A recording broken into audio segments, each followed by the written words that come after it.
के नेता दे देंगे। सभापति महोदय, मंत्री ये बोल रहे हैं, कुछ दिन हम लोग इन लोगों के साथ भी थे और वहां जाके पता चला कि गिद्ध की तरह जैसे लाश को नोचने का काम ये लोग करते थे। और हम लोग विदा हो गए, प्रणाम करके इधर चले आए कि भैया वही काम करते रहो। अंदर में गठबंधन के अंदर ये लोग लॉबी चलाते थे और लॉबी चला के कैसे किसका मतफटौल करावे इसकी योजना बनाते थे। हम लोगों ने प्रणाम किया, इधर चले आए। तो इसलिए छोड़ दीजिए, जरा हम आपको बता देते हैं। तो इसलिए आप इधर आप बोलिए, आप सभापति महोदय, सच्चाई इनको सुनना नहीं है, आप ही का पसंद नहीं है। आप जो बोल रहे हैं वो रिकॉर्ड पे जा रहा है। किसी का किसी भी माननीय अन्य सदस्य का बात रिकॉर्ड पे नहीं जा रही, केवल आपकी रिकॉर्ड। हम इनको बता रहे हैं सभापति महोदय कि जितना आप बैठिए, शौकत राय जी बैठ जाए। नहीं, जब आपको अवसर दूंगा तब आप बोलेंगे। आपको भी no point of order, no point of order, please माननीय मंत्री। सभापति महोदय, इनको हम बता रहे हैं कि जितना जल्दी इस सच्चाई को पचा लीजिएगा उतना ही आपके मन को शांति मिलेगी, नहीं तो पूरा मन विचलित रहेगा आपका और 5 साल इसी तरह विचलित रहिएगा। 99 का आंकड़ा बड़ा खराब होता है सभापति महोदय। लूडो पता नहीं गौरव गोगोई जी और बाकी लोगों ने खेला है कि नहीं खेला है। लूडो खेल के 99 पर पहुंचते हैं और जब सांप काटता है तो 0 पर पहुंच जाते हैं। यही हाल है।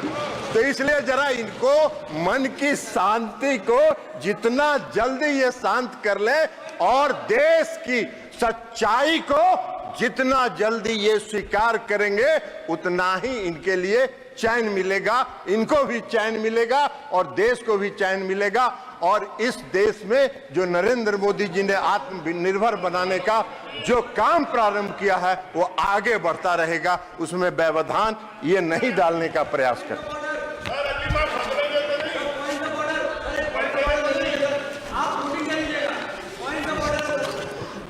No point of order. अब इनको ड्यूरिंग एनी मिनिस्टर स्टेटमेंट या स्पीच आप पॉइंट ऑफ ऑर्डर आप लिख के भेज दें, आप लिख के भेज दें। बजट का ही स्पीच चल रहा है, बैठिए। आपको बजट समझ में आता, आपको बजट में अभी बता देंगे। एक का बजट का भाषण, बजट समझ में आ रहा है। तीसरे कार्यकाल का जो पहला बजट आया, अब इनको नहीं दिखाई पड़ रहा है। इनका एक एजेंडा रहता था, बेरोजगारी है इस देश में, रोजगार पर चर्चा नहीं हो रही है। इस पहले बजट में 4.1 करोड़ रुपए 1 करोड़ लोगों के रोजगार सृजन की चर्चा है, वो इनको दिखाई नहीं पड़ रहा है। वो इनको दिखाई पड़ेगा भी नहीं, क्योंकि मन तो इनका विचलित है, मन इनका अशांत है, तो कहां से दिखाई पड़ेगा इनको। अब एक्चुअली अब वास्तव में हुआ क्या है कि तीसरे कार्यकाल का ये पहला बजट आया। मोदी जी ने पहला बजट मोदी जी की सरकार ने पेश किया और जो पहला गुगली मोदी जी ने फेंका है इस बजट के माध्यम से, तो ये बोल्ड आउट हो चुके हैं और उसी बोल्ड आउट की छटपटाहट में ये अपना भावना व्यक्त कर रहे हैं। विधवा विलाप किए जा रहे हैं। अरे विधवा विलाप करने से क्या होगा? सच्चाई यही है कि देश के प्रधानमंत्री नरेंद्र मोदी जी हैं और पूर्ण बहुमत के साथ हैं। इस सच्चाई को स्वीकार करिए। और अभी तो शुरुआत हुआ है, अभी तो शुरुआत हुआ है, तो पहला साल है।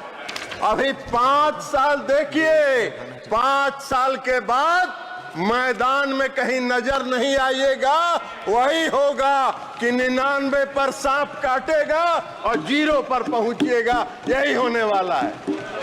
कई लोगों ने, कई पार्टियों ने चर्चा की, कहा कि 2 राज्यों को खुश करने की बात हुई है। अरे भाई, 2 राज्य को सरकार बचाने के लिए कई बात, सरकार बचाने की कौन सी बात? ये प्री पोल अलायंस है और हमारा हो या तेलुगु देशम पार्टी का हो, प्री पोल अलायंस है और यह अलायंस फेविकोल से सटा हुआ है। आपके साथ भी रह के आपका चरित्र भी देख चुके हैं। गिद्ध की तरह आप लोग नोचते हैं। सत्ता मिला नहीं कि कैसे सत्ता को घींचते रहे, ये काम करते रहे आप लोग। हम लोगों ने प्रणाम किया और चल दिए। इसलिए आज जेडीयू हो या टीडीपी हो, सत्ता के साथ प्री पोल अलायंस में हम लोग सरकार में आए और प्री पोल अलायंस 5 साल का पूर्ण बहुमत मिला है। आप क्लीन बोल्ड हो चुके हैं, चिंता मत करिए। सभापति महोदय, हम पर अभिषेक बनर्जी जी का भाषण पढ़ रहे थे।